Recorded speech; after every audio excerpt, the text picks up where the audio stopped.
Hey everyone, back with another video here on stacking philosophies regarding gold and silver stacking.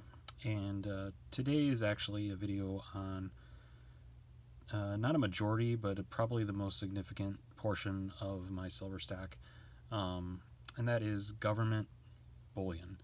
And right off the bat, so far I've done a video on bars, which would kind of be considered generic bullion. And then constitutional silver, which is also known as junk silver. So there's really almost like three categories of silver. You'll have the junk silver, the constitutional silver, which is money that was actually in circulation and used at one point as money. So Canada, for example, along with the United States, had 90% quarters, dimes, things like that back in the middle of the 20th century. So that's kind of one category. There is generic silver, which the bars would fall into that category. So generic silver being kind of the other category, and then you'll have like what's known as numismatics or semi-numismatics coins, which are more collectible. And those are, you'll see sometimes they'll be like in a slab and they'll be graded, and they'll generally run with premiums that are much higher than you will see in normal silver or gold for that matter. And those will just vary by how rare they are, and it's something that I really don't look at when it comes to stacking. Those types of coins are more of like an investment, and there's even kind of categories of numismatics or semi-numismatics. And it's, I'm probably not going to get into too big of a topic there because there's a lot of different feelings and philosophies and things like that. I know of people who only collect numismatics for one reason or another. Either they think it's going to be less likely to be confiscated, by the government, or they just, want to have something that's really going to go up in value someday. But government bullion is one of those things that you may actually get people that think that government bullion is the same as generic bullion. There is that philosophy out there, and in fact, if you go into some coin shops with some of these coins that I have in front of you today and try to sell them, they will offer you the exact same price as they would offer for generic bullion. But if you were to buy these coins retail, even in some of those same shops, they're likely going to charge you at least a little bit more of a premium on them. So just kind of be aware of that. If you are kind of focusing on these, and I'll kind of go over the pros and cons and my thoughts on why I do have quite a bit of my stack in government bullion. But the examples I have here are some of the ones, at least in the United States, the ones that you will see probably most often, and two of them especially. Maybe two of them not so much, but I have them just kind of you can understand what they look like, number one, and number two, what the differences are, if any. So the first one that I'll show here is, and these are all 2020, these are all from this year, is the U.S. Silver Eagle. And this is really just kind of a mock-up of the old 50-cent pieces from probably the 1920s that were in circulation at the time, just known as Walking Liberty. And it basically shows Lady Liberty with the wreath, and she's showing the the sunrise, and everything's great because we're all free here in the United States. Can maybe even have some debates about that, but this was the first bullion coin that was introduced after they actually took silver out of the money back in the 1960s. This was actually the first run of these Eagles, was back in 1986, and from about 1986 till about 2008, they would mint anywhere from 3 to 9 million of these per year. And in 2008, that basically doubled.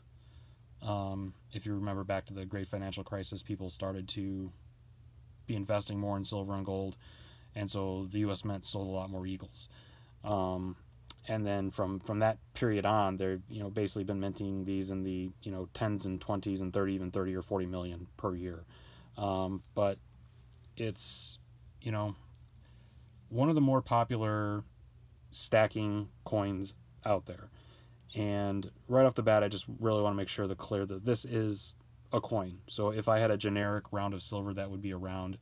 The reason this is a coin and not a round is because it does have a face value in the currency that of the United States. So whatever government issues this, if it has an actual denominated unit of currency on it, it is literally money and could be spent. So I could take this to any shop and buy $1 worth of goods with this. Even though this coin, if I were to buy this coin today on a retail price, I'd be spending anywhere from $25 to $30 to buy this. But legal tender it is, and that's just kind of a sidebar in the difference between rounds and coins. But these are quite popular, and this is actually one of the coins that you probably, are going to always get at least spot for if you try to sell it. Maybe even a little bit more than spot, especially times like these where silver is a little harder to come by than normal. Now it's funny, like if you watch a channel like Fox Business or CNBC or Bloomberg or anything like that, you'll see sometimes companies selling, offering to sell these eagles. And it's one of the reasons I bring this up is because when I first started looking at coins and thinking about gold and silver as an investment, I basically thought that if I wanted to buy stuff like this, I had to go through, like Monex or, the U.S. Mint directly, or, government, which despite the name has nothing to do with the government. You can pick these up at any coin shop. You can pick these up at any bullion dealer. You can find them on eBay. Anywhere that sells gold and silver, you're going to be finding these in spades. And I think the reason they are so popular is just because they are minted by the government. So there's really nobody that's going to question whether this is good or not. But ironically, the U.S. Eagle is probably one of the most faked coins that are out there. So even a U.S. Eagle can be faked, but there's, if you're familiar enough with these and the weight of them and how they should sound, and, there's other kinds of tests you can do to make sure they're real. But just know that, especially if you're buying these on like eBay or anything like that from any kind of reputable dealer, these are, almost 100% of the time going to be legit. But when they are shipped out in these green tubes, as you've seen here. And all of them come in originally when they're shipped from the mint. They come in what's called a monster box, which is 500 ounces of silver. And they're either going to be 20 tubes, in tubes of 20 like the Eagle, or the tubes of 25 like the rest of these. And I'll briefly go over just kind of the rest of these, just so you can kind of see the examples of what else is out there if you're not enamored with the Eagle. This is minted by the Royal Mint in the UK, and it's called a Britannia, and it's basically got this figure here with a shield with the Union Jack on it. It's kind of hard to see in this. Maybe I'll try to get a better angle here, but I honestly don't know the name of this figure, so if you're familiar with British coinage or any kind of British history, if you want to leave that in the comments, I would like to know that.